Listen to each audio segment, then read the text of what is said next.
whenever the design pattern need to apply means these are all the three problems. First one is how to properly we create a class. So what are the properly creation of a particular class? Generally, for every structural way, for every design project, we create classes also, or class or we need to apply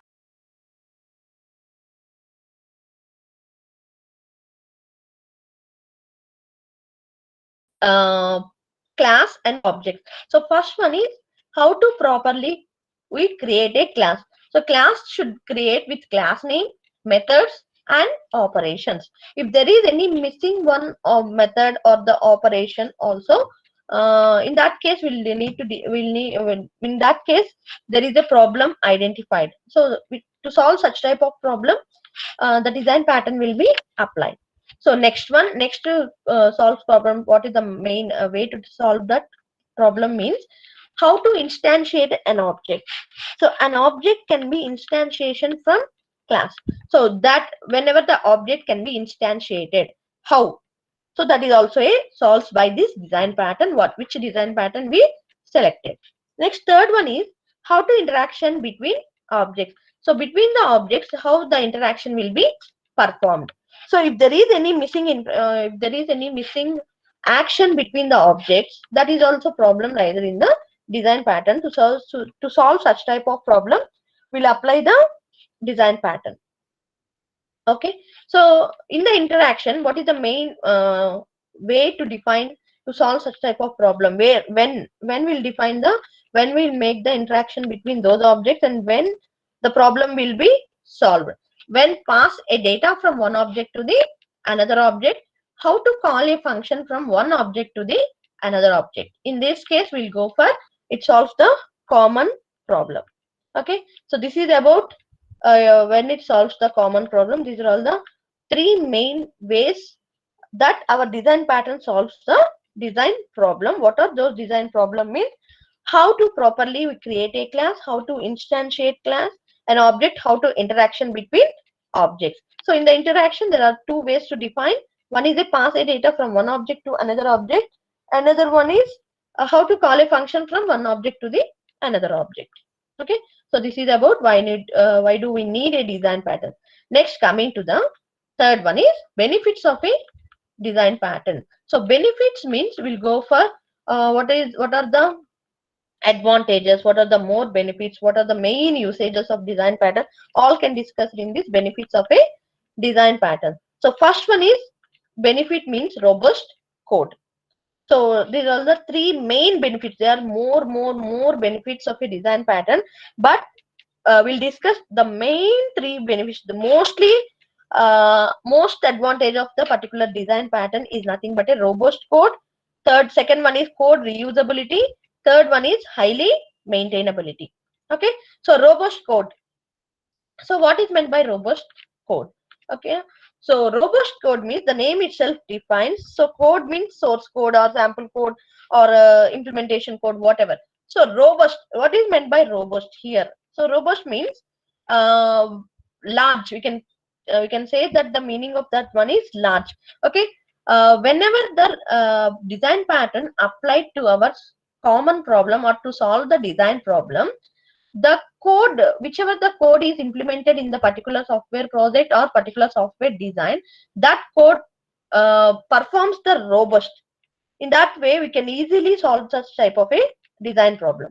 Next one, second one is code reusability. So I already told that code reusability means if in the source code, if we declare the variable with a value like a is equals to 10, b is equals to 20, c is equals to a plus b something.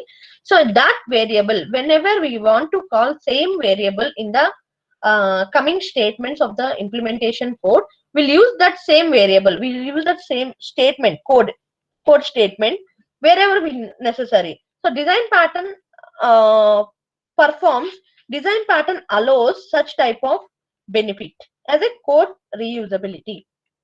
Okay, next coming to the highly maintainability. So whenever the design needs to define some implementation code in the framework. When the framework is going on, the implementation code defines all the code, source code, like creating abstract class or a concrete subclasses.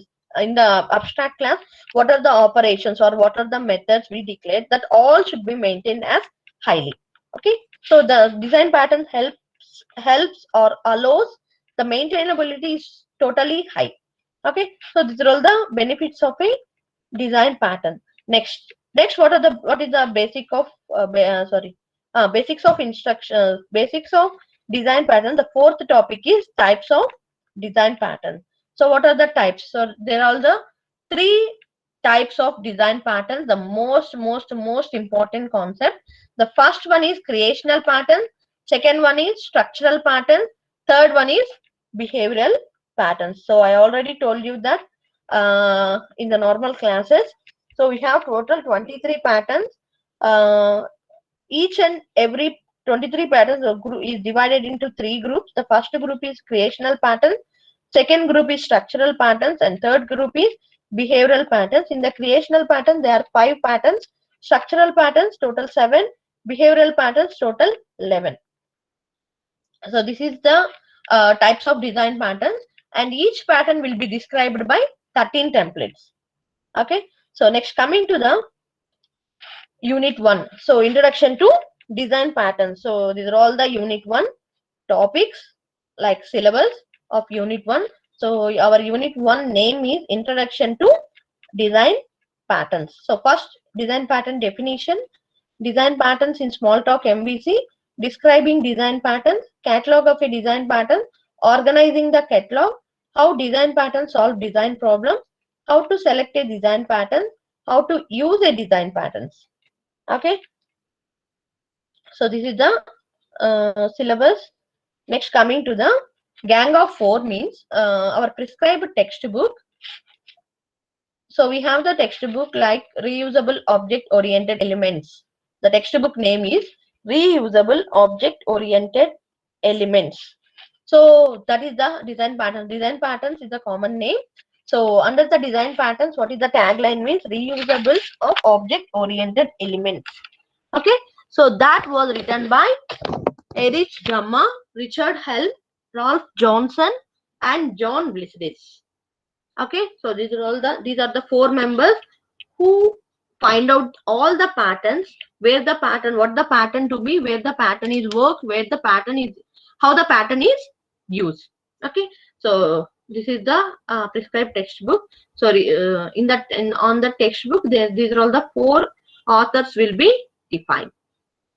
So these are all the introduction of design pattern. So how the design pattern needed, how the what is the way of design pattern can be helpful in the framework, all can be discussed in this introduction part. So up to syllabus, we have total syllabus is, we have 3, 6, 7, 8 topics, total 8 topics.